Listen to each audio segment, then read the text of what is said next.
और अगर शायद अटल जी बैलगाड़ी में ना बैठे होते तो आज हम उसके बहुत बुरे दुष्परिणाम भोग रहे होते, बहुत बुरे।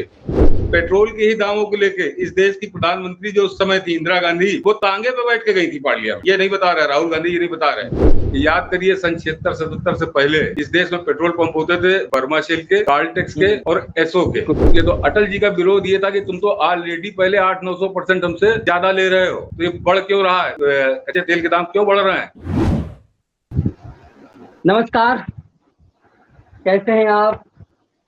आज हमारे साथ हैं सतीश सर हैं, साथ में वरिष्ठ पत्रकार और हर चीज पर अपनी गहरी पैठ रखने वाले।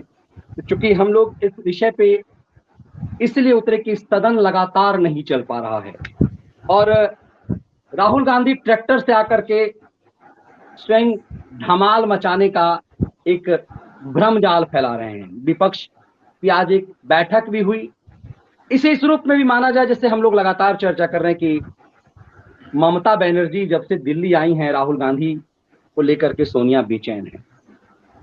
सर नमस्कार आपको।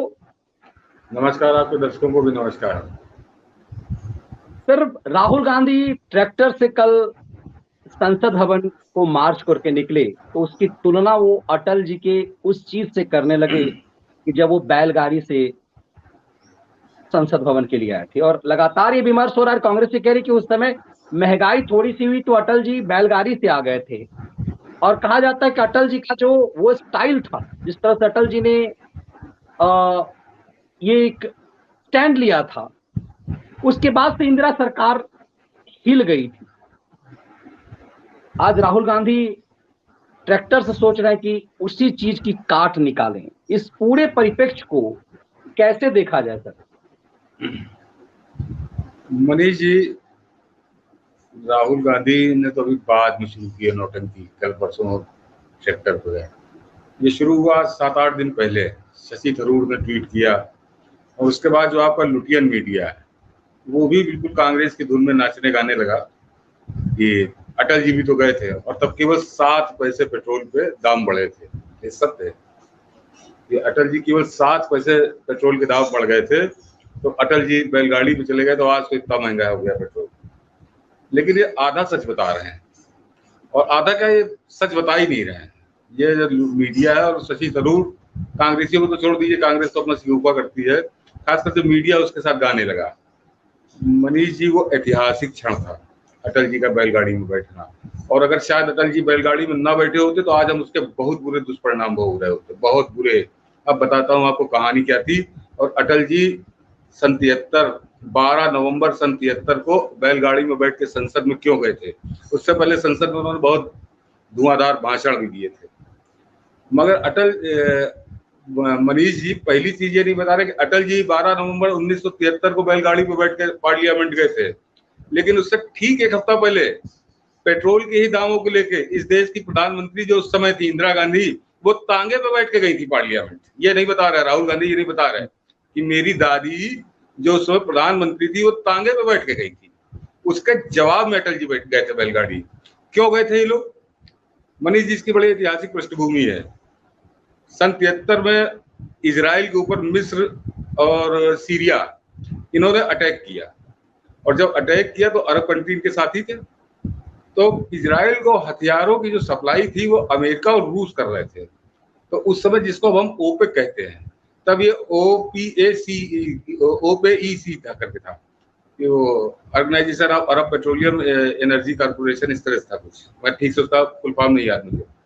तो इन्होंने फैसला किया, इन्होंने अपना तेल का उत्पादन बिल्कुल कम कर दिया और ये फैसला किया कि रूस और अमेरिका को हम तेल का व्यापार नहीं करेंगे, और बहुत अपना उत्पादन घटा दिया। तो पूरी दुनिया में आग ऐसी लगी, क्योंकि अमेरिका में बहुत ज्यादा तेल की कमी हो गई तो अमेरिका पूरी दुनिया जहां जाओ तो वहां से लेने लगा। नतीजा ये निकला कि तेल के दामों में आग लग गई, और उस आग में जो आज ये बोलते हैं, उस समय मनीष जी, दुनिया में सबसे महंगा पेट्रोल, फिर मैं दोहरा रहा हूँ, दुनिया में सबसे महंगा पेट्रोल भारत में था। जो अटल जी गए थे उस समय दुनिया में सबसे, पूरी दुनिया के अंदर और जगह भी महंगा था, लेकिन भारत में सबसे महंगा था। लेकिन ये भी चलिए, क्योंकि आपदा आई थी तो हो गया महंगा, हमारे यहाँ उत्पादन नहीं था। लेकिन ये सच आधा है, मनीष जी, आजादी मिलने के बाद से इस देश में पेट्रोल का जो रिफाइनरी उत्पादन, रिफाइनरी में जो काम करते थे और जो मार्केटिंग, वो 90% से ज्यादा विदेशी कंपनियों के हाथ में, करीब करीब 70% आप कहिए। अगर आपको भी ध्यान होगा, या जो थोड़े बुजुर्ग लोग हम लोग का एक प्रोग्राम देख रहे हैं उनको याद आ जाएगा कि याद करिए सन 76-77 से पहले इस देश में पेट्रोल पंप होते थे बर्मा शेल के, कार्लटेक्स के और एसओ के। बिल्कुल ये 3 होते थे। तब ये हिंदुस्तान पेट्रोलियम और भारत पेट्रोलियम नहीं था, ये टोटल विदेशी कंपनियां थी और यही पेट्रोल की मार्केटिंग भी करती थी, यही रिफाइनरी भी चलाती थी। और उस समय अटल जी क्यों गए, अब आता हूं मुद्दे पे। मैंने नोट किया है, मनीष जी आपको ताजुब होगा, 1972 में कच्चा तेल, ये क्राइसिस शुरू होने से पहले का मैं बता रहा हूँ, 73 में क्राइसिस, उससे पहले तो तब तक क्राइसिस नहीं शुरू हुई थी। 1972 में एक बैरल कच्चे तेल का दाम था $1.82, $1.82, और डॉलर था उस समय ₹7.59 का। तो ये पूरे ये कास्ट बनती है ₹13.81 प्रति बैरल कच्चा तेल हिंदुस्तान को मिलता था, जो विदेशी कंपनियां थी। और इससे जो दाम निकलता था मनीष जी, आप सुन के चौंक जाएंगे, एक बैरल में 158.98 लीटर कच्चा तेल होता है। इससे जो दाम पड़ता था ये 9 पैसे प्रति लीटर। कच्चा तेल उस समय सन 72 में 9 पैसे प्रति लीटर देश भारत को मिलता था, उन कंपनियां जो थी। और बिक कितने का रहा था पेट्रोल हिंदुस्तान में? ₹1.05 लीटर का। जरा गौर करिए, ये 1066% ज्यादा हमसे वसूल नहीं थी वो कंपनियां। इसमें आपको और बता दूं कि 9 पैसे जो रिफाइनरी कॉस्ट आती है रिफाइनिंग की, सारे लॉजिस्टिक मिला के वहाँ इवन देन वहाँ कच्चा तेल ढुल के जो आता है करीब 12% का खर्चा आता है। तो जो 9 पैसे का लीटर था उसको आप 12% और जोड़ दीजिए, जो 10 पैसे प्रति लीटर का सारे खर्चे जोड़ने के बाद, यानी पेट्रोल पंप को जब वो पेट्रोल दिया जाता था तो उसकी लागत होती थी 10 पैसे, और पेट्रोल पंप पे वो बिकता था ₹1.05। अटल जी ने अटल जी जो उस दिन बैलगाड़ी पे बैठ के गए थे, वो इसलिए गए थे कि उस समय उसको अगर आप तख्ती गौर करिए, जो उनके प्रदर्शन के साथ तख्ती, उसमें लिखा है 7 पैसे की वृद्धि और 100% टैक्स। तो आप 10 पैसे में 100% टैक्स और जोड़ दीजिए तो 20 पैसे हो गए सरकार को मिला के। तो बिक रहा था ₹1.05। ये मनीष जी 1000% का जो 800 से 1000% की जो कमाई थी, ये क्या कहाँ रही थी? ये विदेशों में जा रही थी। अमेरिकन कंपनी थी, एक साउथ कोरियन अमेरिकन थी, एक स्कॉटलैंड की थी, बर्मा से, जो जिसका सबसे बड़ा था। तो वो लूट हो रही थी। लेकिन इसके बाद जब 73 आया तो इन्होंने दाम बढ़ाने शुरू किए। तो अटल जी का विरोध ये था कि तुम तो ऑलरेडी पहले 800-900% हमसे ज्यादा ले रहे हो, तो ये बढ़ क्यों रहा है, कच्चे तेल के दाम क्यों बढ़ रहे हैं? तब वो विरोध था इस बात का, वो 7 पैसे के लिए विरोध नहीं था, वो तो ऑलरेडी हमसे, मतलब मैंने बताया ना कि ये 9 पैसे का कच्चा तेल और ₹1.05 का वो भारतीयों को बेच रही थी वो कंपनियां। और ये कोई नया नहीं था, ये सन 47 से आजादी मिलने के 25 साल बाद, और ये कांग्रेस की सरकार बिल्कुल खामोश बैठी थी, कुछ नहीं बोल रही थी। और क्योंकि कॉपीराइट की वजह से हम लोग वो वीडियो दिखा नहीं सकते, लेकिन मैं लिंक दे दूंगा, उसको डिस्क्रिप्शन में दीजिएगा। इस पे ये दिखाने के लिए पेट्रोल की बड़ी कमी है, बड़ी परेशानी है। इंदिरा गांधी 5 नवंबर 1973 को तांगे से पहुंची पार्लियामेंट, और वो उस वीडियो को देखिए, 1 मिनट का वीडियो है, तो वो परेशानी चेहरे पे नहीं है। इंदिरा गांधी खिलखिला के हंस रही है और उनके साथ खड़े सारे मंत्री खूब खिलखिला के हंस रहे हैं। एसोसिएटेड प्रेस का वीडियो है, वो लिंक दे दीजिएगा डिस्क्रिप्शन में। तो अटल जी ने उस तांगे के जवाब में वो फिर वो बैलगाड़ी पे गए थे, और वो फिर आगे लड़ाई बढ़ी।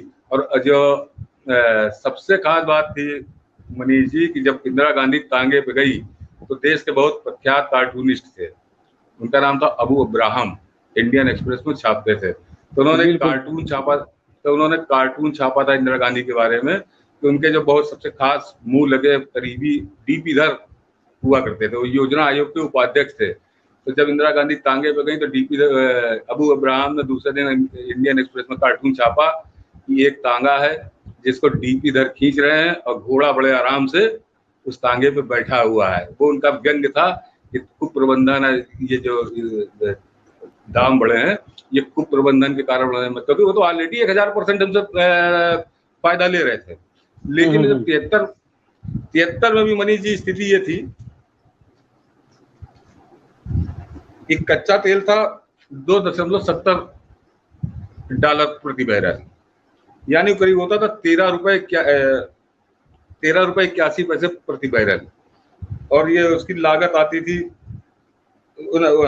73 में 20 रुपए 90 पैसे बैरल था, और लागत आती थी 13 पैसे प्रति लीटर कच्चे तेल की। लेकिन हमको पेट्रोल मिल रहा था ₹1.30 लीटर, फिर वही 900,000% ज्यादा। ये पैसा जा कहाँ रहा था? ये विदेशी कंपनियों को जा रहा था। मैंने कहा ना 25 साल से चल रहा था। तब अटल जी ने विरोध शुरू किया था कि ये भले उन्होंने उत्पादन कम कर दिया है, इंटरनेशनल क्राइसिस है, लेकिन तुम तो ऑलरेडी हमसे 1000% लाभ ले रहे हो, तो क्यों बढ़ा रहे हो दाम? तो कंपनियां अपना लाभ नहीं कम कर रही थी, और ये सरकार उसी में उनकी साथ खड़ी थी, उनका सहयोग कर रही थी, उनका विरोध नहीं कर रही थी। और ये चोरी मनीष जी पकड़ में आती सन 1974 के दामों से, कि वो कंपनियां हमें किस तरह से लूट रही थी। लेकिन मैं बता रहा हूँ कि अटल जी की उस बैलगाड़ी की यात्रा का फर्क क्या पड़ा था। अटल जी 12 नवंबर 1973 यानी 73 की समाप्ति पे थे वो, और 1974 में बढ़ते बढ़ते दाम मनीष जी पहुंच गया $11 प्रति बैरल, यानी $1.5-2.5 से 1974 में पहुंच गया $11, और वो उस समय रेट हो गया ₹89.10 प्रति बैरल, यानी 56 पैसे प्रति लीटर। लेकिन तब इनकी हिम्मत नहीं, क्योंकि अटल जी हल्ला मचा चुके थे, आवाज उठा चुके थे, और सीधे था कंपनियों के खिलाफ था वो। तब जो है ₹1.75 प्रति लीटर पेट्रोल तब भी बिक रहा था, यानी तब वो करीब 200-250% ज्यादा पे चल रहा था। तो वो कंपनियां जो 1000% ले रही थी वो 200% पे कैसे आ गई, अगर वो अटल जी बैलगाड़ी पे न चढ़े होते। अन्यथा जब वो ये महत्वपूर्ण है। अगर वो अटल जी न चढ़े होते तो उन कंपनियों को वो बढ़ाती, फिर वो ₹1.75 नहीं, फिर वो ₹10 लीटर बेच रही होती। लेकिन उनकी हिम्मत नहीं पड़ी, क्योंकि अटल जी गरजे थे, और वो बैलगाड़ी लेके जब गए थे तो पूरे देश का ध्यान गया था। और सन 73 में दुनिया में सबसे महंगा पेट्रोल बिक रहा था, और उसका नतीजा ये हुआ मनीष जी कि 1974 में फिर सरकार को मजबूर होना पड़ा कि इन कंपनियों को खदेड़ा जाए, क्योंकि लूट रही थी वो। तो फिर वो प्रक्रिया शुरू हुई, और 1976 आते आते फिर इन कंपनियों को बाहर का रास्ता दिखाया गया। तब जाके ये इंडियन ऑयल, HPCL, ये जो आप देखते हैं बर्मा शेल, ये बर्मा शेल का अधिग्रहण किया गया, इसको भारत पेट्रोलियम बनाया गया।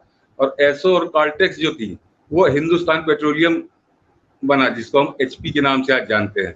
तो ये बहुत बड़ी देन थी अटल जी की। अटल जी 7 पैसे के लिए नहीं गए थे।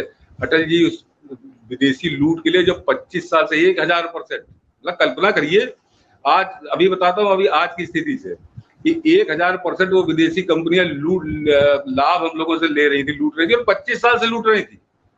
सन 47 में हम आजाद हुए तो 72 25-26 साल हो गए थे। ये कांग्रेस की सरकार सो रही थी, और मैंने आपको 72 का बताया, तभी क्राइसिस वगैरह नहीं थी। क्राइसिस तो 73 में शुरू हुई। तो अटल जी उस लूट के खिलाफ निकले थे, और वो आखिर में जब उन कंपनियों को भी लगा कि अब ये बेतहाशा लूट हमारी चल नहीं पाएगी, 200% पे वो आ गया था उनका प्रॉफिट, जो 1000% और 1100-1150% था, तो वो भी उन्होंने कोई विरोध नहीं किया उस समय। उससे पहले वो थोड़ा कानून बताती थी, लेकिन उनको लगा कि अब हम ये लूट कर नहीं पाएंगे, तो वो भी विदा हुई। तो ये वो उस बैलगाड़ी की यात्रा और अटल जी के उस प्रदर्शन का ये बहुत बड़ा ऐतिहासिक योगदान है कि हमको मुक्ति मिली थी उस लूट से। हम हिंदुस्तानी लूटे जा रहे थे 26 साल से। और इसका फर्क भी आपको बता दूं मनीष जी, कि आज ये राहुल गांधी कहता है कि ये सरकार लूट रही है। इससे कहिए कि ये कच्चे तेल के दाम और डॉलर वर्सेस रुपी ये निकाल ले। आज भी मनीष जी जो हमसे दाम वसूले जा रहे हैं कच्चे पेट्रोल के, वो 190% है। जितना वो आता है उससे 190% के करीब ज्यादा ले रही सरकार। तो 190 पे ये दुनिया भर की बातें कर रहा है। और इसके मतलब समझिए, उससे पहले नेहरू शासन था या इंदिरा गांधी का शासन था, उनके शासन में 1000% वो लाभ हमसे कमा रही थी कंपनियां। मतलब ₹1 का माल वो 10 रुपए में बेच रही थी। और तब ये 26 साल ये सोते रहे कांग्रेसी, तो इनको याद। आपकी आवाज फिर से लग रहा है बहुत ज्यादा गड़गड़ा रही है। अरे आपकी आवाज में मुझे लग रहा है कि शायद व्यूअर्स को परेशानी तो हो ही रही होगी। मुझे लग रहा है कि जो चीज को आप कहना ये चाह रहे हैं, जो लगातार इस संदर्भ में सर हेलो, चर्चा आवाज गड़गड़ा रही मनीष जी क्या? हाँ हाँ हाँ, मेरी आपकी आवाज जो मेरे पास आ रही है वो बहुत घरघराहट से आ रही है। नहीं तो अच्छा, मैं अब एक ठीक है, मिनट अब ठीक है, अब ठीक है, अब ठीक है, हाँ हाँ अब ठीक है। हाँ हाँ ये लगातार एक मैसेज देने की कोशिश की जा रही है, ये संदेश कि अटल जी जिस चीज के लिए, ये बहुत आपने बहुत बारीक चीज आपने कही है, और कई बार जब बहुत बारीक और टेक्निकल चीज होती है तो लोगों को समझ में नहीं आती है, लेकिन ये समझ में आना और विपक्ष के द्वारा ये कन्विंस ना कर पाना, सवाल हम ये है कि राहुल गांधी ट्रैक्टर पर निकले तो मजाक का पात्र क्यों बन गए। अटल जी जब इसी चीज को लेकर के बैलगाड़ी पर निकले थे तो एक बड़ी क्रांति क्यों हुई। कहा जा रहा है कि अटल जी का वो बैलगाड़ी पर निकलना, संसद मार्च करना, महंगाई के खिलाफ, पेट्रोल, क्योंकि आज सर फर्क ये पड़ता है कि मुझे याद आता है कि जब हम लोग छोटे थे या फिर मतलब थोड़ा किशोरावस्था हो चुका हुआ था, कॉलेज लाइफ तक की बात बता रहा हूँ कि, या यूं कहा जाए कि जब हम लोग जर्नलिज्म में आ चुके थे तब तक की बात यह है कि पेट्रोल की कीमत यदि 1 रुपए बढ़ती थी तो बसों का किराया पर पैसेंजर 5-5 रुपए बढ़ जाता था। और ये चीजें साफ देखने को मिलता था कि बसों का किराया बढ़ जाता था, टैक्सी वाले जो है वो किराया बढ़ा देते थे, इन तमाम चीजों पर नियंत्रण, जबकि छोटा सा यदि 1 रुपए पेट्रोल बढ़ जाता था, अब इतना अप्स एंड डाउन होता है, इसका कोई फर्क नहीं पड़ता। ये क्या पेट्रोल की कीमत बढ़ने का असर आज की तारीख में यदि नटसेल में ये कहा जाए कि पेट्रोल की कीमत इस कदर बढ़ती गई है, 100 पार हो गया राष्ट्रीय राजधानी दिल्ली में भी, फिर भी इसका असर नहीं हो पा रहा। राहुल गांधी ट्रैक्टर से निकलते हैं, इसका जनता के हृदय पर क्यों नहीं डाल पाते। वो कहते हैं कि महंगाई जो है, उस समय महंगाई के लिए अटल जी ने ये किया, जब सुषमा जी आई थी तो सुषमा जी और स्मृति ईरानी की बात कर रही हैं। ये क्या यही असर है? क्या जिस गहराई में जाकर के आपने चीजों को बताया है उतनी गहराई से तो पब्लिक को पता नहीं है, फिर भी इसका असर क्यों नहीं हो पा रहा है सर? मनीष जी, विपक्ष इसका असर क्यों नहीं छोड़ पा रही है? इसमें तो कोई डाउट नहीं है कि पेट्रोल की कीमत बहुत बढ़ गई है, डीजल की कीमत बहुत बढ़ गई है, लेकिन इसका असर विपक्ष इसको भुना क्यों नहीं पा रहा है जो अटल जी ने भुना दिया? देखिए, आम आदमी इतनी गहराई से उसको जानकारी नहीं होती, लेकिन जो तथ्य होता है उसका प्रभाव आम आदमी के जनजीवन पे पड़ता है। और मैं आपको बता रहा हूँ कि जब आपने कहा हम लोग पढ़ते थे तब क्यों आफत होती थी, मनीष जी, अब मैंने बताया ना कि आज की तारीख में जो कच्चे तेल के दाम है उससे 190-191% महंगा है पेट्रोल। तो ये आंकड़ा आपके दर्शक जरा याद रखते हैं। लेकिन मनीष जी, पहले हमें क्यों असर पब्लिक पे असर क्यों पड़ता है? 1980 में जब यही इंदिरा गांधी जीत के आई दोबारा, तब तो विदेशी कंपनियां तब तक भाग चुकी थी, सरकार के हाथ में था, तब आते ही 7 पेट्रोल के दाम बढ़ाए और उस समय जो कच्चे तेल के जो मूल्य था उससे 206% ज्यादा महंगा पेट्रोल हमको बेचा जा रहा था। ये आज 190 पे चिल्ला रहे हैं। फिर मनीष जी, हमने कहा उस समय प्रभाव पड़ता था, आज क्यों नहीं पड़ता है? उनके बाद जब इनके पिताश्री का शासन आया, माननीय राहुल गांधी के, जरा जाके देखें, अपना चेक करें रिकॉर्ड, क्योंकि सरकारी दस्तावेज है। उस समय मनीष जी जो कच्चे तेल का दाम था उससे 345% ज्यादा हमसे वसूला जा रहा था। आज 190 पे राहुल गांधी चिल्ला रहा है। इसको बताना चाहिए कि, और सबसे खास बात मनीष जी, आज जब हमसे सरकार ले रही है तो हम देख रहे हैं कि इतने बड़े कोरोना संकट से, ऐतिहासिक संकट, मतलब कई सदियों बाद जिसे आप कह सकते हैं आया है, उस संकट से सरकार जूझ रही है, तब ये ले रही है।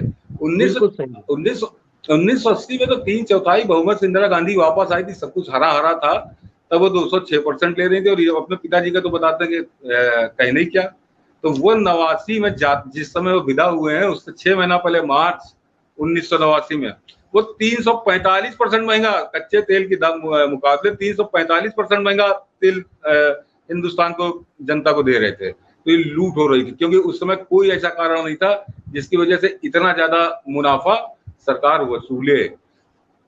बताएं क्या कारण थे उस समय? 345% क्यों ज्यादा ले रहे थे? तो मनीष जी, होता यह है कि हमने कहा ना, आम आदमी इन आंकड़ों में नहीं जाता, लेकिन असर तो पड़ता है ना, क्योंकि जो चीज, जिस चीज के उसको 100% या 200% ज्यादा देना था, उसका वो 345% दे रहा था। तो उस समय की आर्थिक स्थिति, जो आर्थिक व्यवस्था होती है, वो कहीं ना कहीं चोट तो करती है। आज हम जो दे रहे हैं तो हमारी आर्थिक स्थितियां दूसरे टाइप के संकट से गुजर रहे हैं, इसलिए जो जरा सा भी समझदार आदमी वो इससे प्रभावित नहीं हो रहा। जो ये नौटंकी ये कर रहे हैं, इस नौटंकी का असर इन लोगों को पड़ना नहीं है। ये केवल लुटियन मीडिया का गैंग और ये जो नेता हैं जो पूरी तरह से वैचारिक रूप से दिवालिया हो चुके हैं, बौद्धिक दिवालिया, वो ये कर रहे हैं, लेकिन आम आदमी इससे नहीं हो रहा।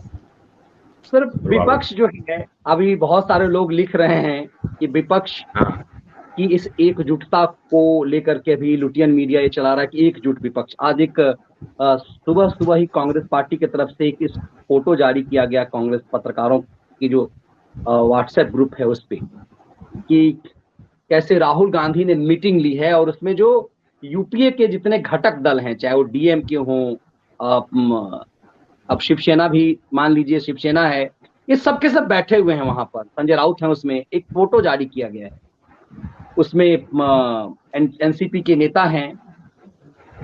इस पूरी प्रक्रिया को अभी ममता बनर्जी दिल्ली में है, इस महंगाई और तमाम चीजों को छोड़ करके दिखाना तो चाह रहे हैं कि हम ट्रैक्टर पर आए, लेकिन इस मुद्दे को, इसी मुद्दे को सदन में क्यों नहीं बुला रहे हैं? मतलब मेरा कहने का मतलब ये है कि यदि ट्रैक्टर का तामझाम इन्होंने किया तो सदन को स्थगित करना, सदन में हंगामा ये महंगाई को लेकर के क्यों नहीं कर रहे हैं? ये विपक्ष का जो एका दिखाया जा रहा है, वो जो पब्लिक से जुड़ा हुआ मुद्दा तो महंगाई है। यदि सही मायने में पेट्रोल की कीमत बहुत बढ़ गई है तो संसद इसलिए नहीं चलने देना चाहिए कि बहुत महंगाई है, हंगामा इस पे होना चाहिए था। हंगामा ये पेगासस पे कर रहे हैं। और ममता बनर्जी जब दिल्ली आ रही है, ये विपक्ष का एका राहुल गांधी नहीं दिखा रहे थे। अभी तो ममता बनर्जी यूपीए में है नहीं, ममता बनर्जी विपक्ष को एकजुट करने के लिए आई यहाँ। तो जो ही ये चीजें हुई, मैंने इसका अलग से एक विश्लेषण तो किया था, मगर फिर भी इस विश्लेषण को विराम देने से पहले आपसे समझने की कोशिश करना चाहता हूं कि जब ट्रैक्टर का इतना तामझाम कर लिया, ये कभी नहीं हुआ कि विजय चौक पर संसद भवन की तरफ कोई वीवीआईपी व्यक्ति ट्रैक्टर लेकर के चल दे। तो इस ट्रैक्टर के इस विजुअल को राहुल गांधी क्यों नहीं भुना रहे हैं? राहुल गांधी पेगासस पर क्यों ड्रामा कर रहे हैं? और ममता बनर्जी, दो इशू है, दो इशू पर थोड़ा सा ब्रीफली आप बताएं कि इसको कैसे समझाया जाए, आपके शब्द। मनीष जी, संसद से तो ये भाग रही, हंगामा है इसलिए कर, ये संसद का सामने नहीं करना चाहते सरकार का।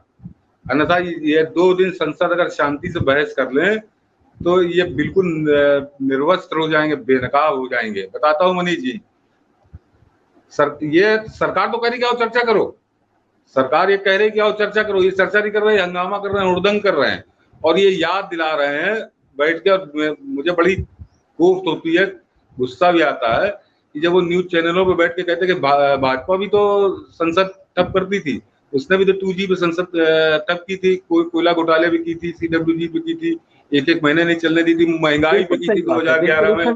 उस समय मैं राज्यसभा की रिपोर्टिंग भी करता था और मुझे याद है सचमुच नहीं चलने दे रही। हाँ। अब बताता हूँ मनीष जी, दोनों में क्या फर्क है।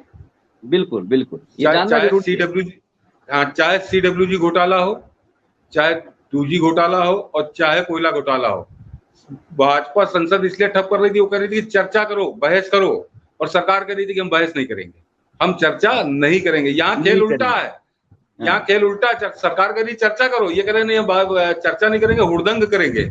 और उसका कारण बता दें कि भाजपा ने अंत में तीनों मुद्दों पे, CWG, 2G और कोयला पे आपने कवर की तो आपको याद होगा कि अंत में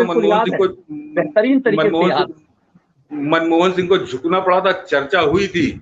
और CWG घोटाले में कलमाडी जेल गया, 2G घोटाले में राजा जेल गया और कोयला घोटाले में बड़े बड़े अधिकारी जेल गए, उसके उद्योगपति जेल गए। तो उसका तो हंगामा जो था वो तो कह रहा था कि चर्चा करो, और मनमोहन सिंह सरकार कह रही थी हम चर्चा नहीं करेंगे। इस बात पर हंगामा हो रहा था। और तुम यहाँ सरकार कह रही कि चर्चा करो और तुम करो हमें नहीं, हम चर्चा नहीं करेंगे, हम हुड़दंग करेंगे। अरे इस देश के फैसले सड़कों पे होंगे। राहुल गांधी ट्रैक्टर लेके घूम रहे। हाँ, इनका हंगामा तब समझ में आता जब सरकार कहती कि हम चर्चा नहीं करेंगे। सरकार तो रोज कह रही चर्चा करो, किसान पे करो, पेगासिस पे करो, तुम्हें महंगाई पे करना है उस पर करो, लेकिन ये चर्चा नहीं करना चाहते। क्योंकि जब चर्चा के, तो जैसे मैंने अभी कुछ तथ्य रखे, इस तरह के तथ्य खुल के आएंगे सामने और तब इनको चेहरा दिखाते नहीं बनेगा। तो ये चर्चा से इसलिए भाग रहे हैं और कोई वजह नहीं है, और वो किसी तरह से समय पास कर रहे हैं, टाइम पास। आप इससे समझ लीजिए ना कि कांग्रेस जो संसद के अंदर सबसे बड़ा विपक्षी दल है, उसका सबसे बड़ा नेता राहुल गांधी या सोनिया गांधी, जरा पिछला इनका 10-15 साल का इतिहास उठा के देख लीजिए, खासकर 2014 के बाद से आज तक ये किस किस इस बहस में इसने भाग लिया, इसने कितने सवाल पूछे।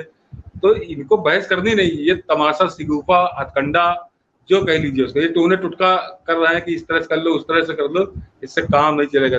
अब ये देश असल में मनीष जी ये लोग समझ नहीं पाए।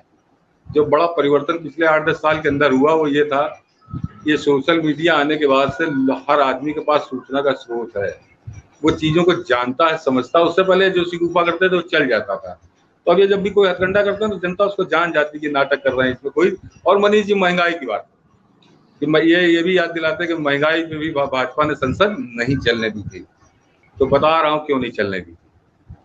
मनीष जी 2010 या 11 में सुषमा स्वराज का ऐतिहासिक भाषण है संसद के अंदर, और उसमें क्योंकि वो नेता विपक्ष थी, उसमें उन्होंने सब बैठे थे, कृषि मंत्री शरद पवार बैठे थे, प्रधानमंत्री बैठे थे, सोनिया गांधी बैठी, और उसमें सुषमा स्वराज ने जो बताया था वो शर्मनाक था।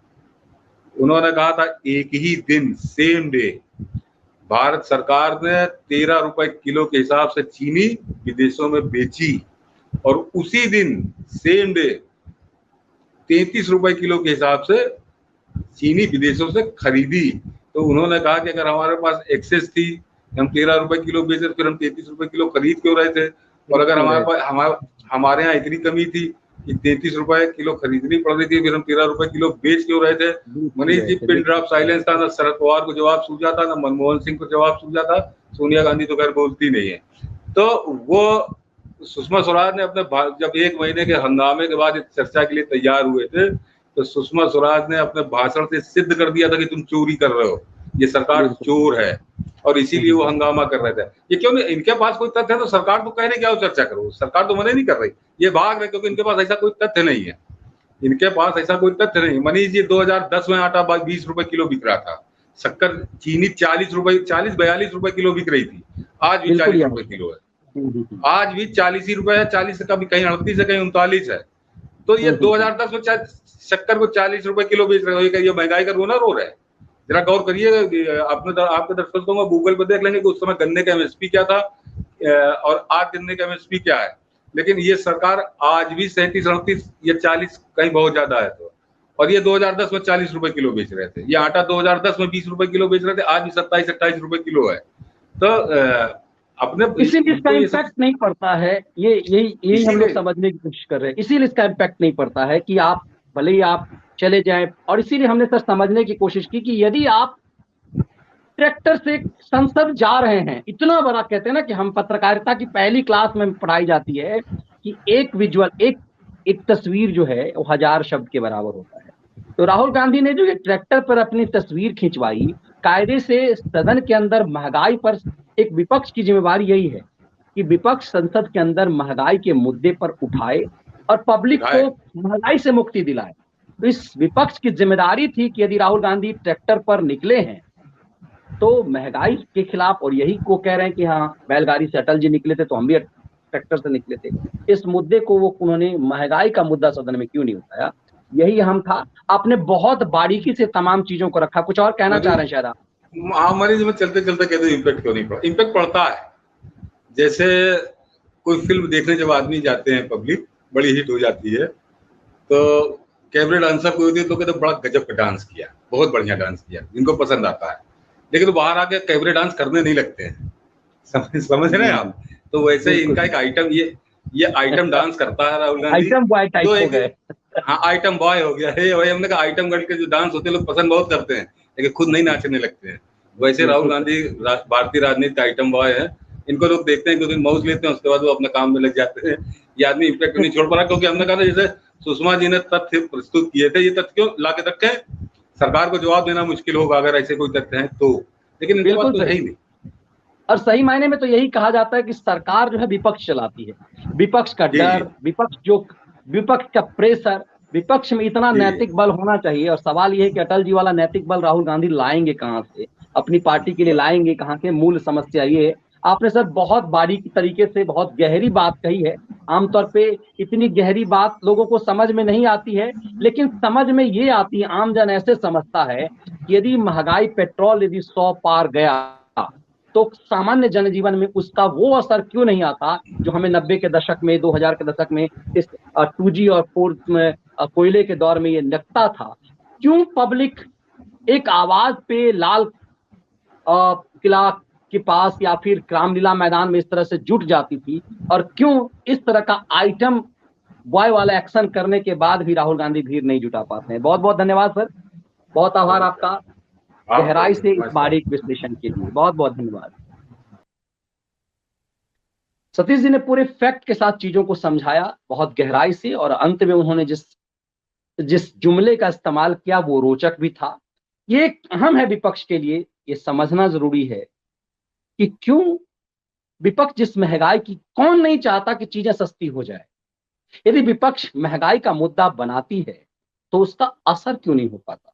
सवाल ये है कि संसद में महंगाई के मुद्दे के बदले पेगासस पे सदन क्यों नहीं चल रहा है, और क्यों ये लगातार हम कह रहे हैं कि क्यों जब संसद का मानसून सत्र शुरू होना था ठीक उससे एक दिन पहले ये लुटियन गैंग, ये खैराती गैंग पेगासस का सगुफा लेकर आई, और क्यों जब सरकार कह रही है कि इस पे बहस करो तो बहस के बदले हंगामा और हुड़दंग कर रहे हैं। मैंने कल रात विश्लेषण किया कि आगे देखिए बहुत जल्द ये चीजें सामने आएगी। अभी ट्रेलर सरकार ने दिखाया है कैसे मार्शल के सहारे इन्हें फेंका जाएगा और सदन में वो तमाम बिल पास होंगे। आगे आगे देखिए होता है क्या। बहुत बहुत धन्यवाद आप सबका।